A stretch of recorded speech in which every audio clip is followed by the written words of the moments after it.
Welcome to the Milsurp Mike channel. Thanks to Joel from Panzerfaust Armory getting some Finn Mosins in to throw up on his website, I have the opportunity to talk about a couple that are fairly rare and have a great story. He has a couple P-series, the P-26 and P-27, as well as an M27. Now, most of the passing knowledge of Finn Mosins may think that the P-27 and M27 may be a vernacular that's used interchangeably like the American M1917 and P-17 rifle. But this is far from the case. And before I go any further, if you have an interest in Finn Mosins and firearms in general, my friend Matt DeRazio, better known as Mosin Garanga on Instagram, is putting the finishing touches on his book, and it can be pre-ordered at Wet Dog Publications. And you know, if it's at Wet Dog, it's going to be a high-quality book. I'll have a link in the description. I had the opportunity to see his collection last year before he moved out of my area, as well as the stacks upon stacks of research he's done. And with his history background, this will be the book for Finn collectors for years to come. So anyway, after the First World War ended and troubles with Russia, Finland would declare independence.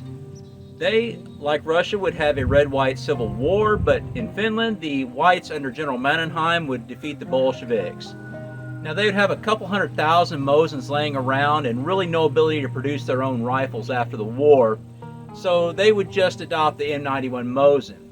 They would also later purchase Mosins from countries that either produced them themselves, like the United States and France, or from countries that had just captured a whole bunch of Russian Mosins during the war. Now, Finland would never produce their own receivers. All Finn Mosin receivers were built elsewhere. By 1924, it was found that many of the barrels were corroded, and Finland didn't quite yet possess the ability to make their own barrels on a large scale. The Civil Guard would have funds to purchase barrels from SIG, Oscarville, Romerwerk, and Venuswaffenfabrik, funded by the Lahti Women's Auxiliary Organization. This would become the M1924 Civil Guard rifle. Another option was to try the Salerno method at the AV1 depot in Helsinki to try and salvage some of the corroded barrels. Now, this method was created by Giuseppe Salerno in Italy, and this was used on the Vetterli Vitali rifles. Basically, a barrel sleeve would be press-fitted into the larger bore barrel, and this changed the Vetterli Vitali 1870-87 rifle, which fired a 10.4mm black powder round, into the Vetterli Vitali 1870-87-15, which fired the smokeless 6.5 Carcano. The Finns would disassemble the Mosins, bore out the barrels, press-fit it in a sleeve, and re-rifle the new barrel. Italy was looking to create some rear echelon rifles, while Finland was wanting to do this for their frontline rifle. Now, the barrels would be set aside and not hooked back up to the rifles until a commission can look at it. There were a few made in 1925, so these would be marked P25, and then the ones made in 1926 would be P26, 1927 P27, and there are a few P28s out there. 13,450 of these barrels would be made. Now, the committee would look at these barrels and call only 15% of them good, and nearly 50% of them not only not worthy, but dangerous. By 1938, only around 5,000 of these barrels would be mated up with rifles, but as the Soviet Union invaded in 1939, any rifle was needed, so the 8,000 to 9,000 barrels that were left sitting around got built on the rifles, quality be damned. So even though the barrels were made in the mid-1920s, a majority of these would be put together in 1940. Since these barrels would not have been used had the Finns not been desperate for rifles, they were deemed dangerous only a decade before, it might not be the best idea to fire one of these P-series rifles.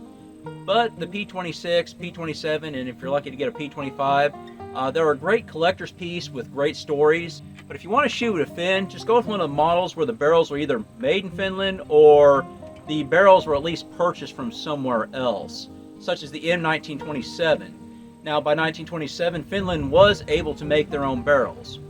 And as an aim of this video is to demonstrate that the P-27 and M1927 Finn Mosins are very different, let's go over a quick history of the M1927.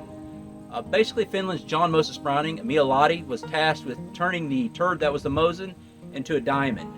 Since the rest of the world were going into short rifles, the barrel length would be reduced from 31 inches to 27.5 inches, so the M27 is definitely shorter than the M91 style rifles.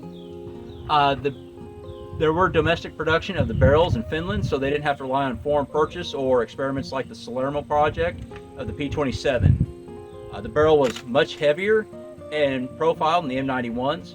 There were front sight protectors added, and another half step of the was added to the rear sight so it could fire from 200 meters instead of the 300 being the lowest. A hinged end cap would be added. This would be a weak point, especially with the stocks being hollowed out due to the heavier profile barrel. So these metal popsicle sticks would be added after 1935. The original slots for the Russian sling swivels, these would be filled in, and the fin sling swivels would be added. The stock would be spliced together from two pieces for strength and rigidity. Now the M27 would be produced mostly from 1927 to 1935, although some would be made through 1940, and this is an example of that, and I'll have a few pictures of that. So as you can see, the P-27 and M27 fin Mosins are not interchangeable. The P-27 was part of an interesting experiment and is a nice collector piece that probably shouldn't be shot. The M1927 is getting close to being one of the best Mosins ever made. That title probably going to the M39. Again, please pre-order Matt DeRisio's book. And if you want to see a collaboration I did with him last year, click over here. Please join the GOA and get $5 off your membership with the link below. Thank you for watching, and as always, have a great day.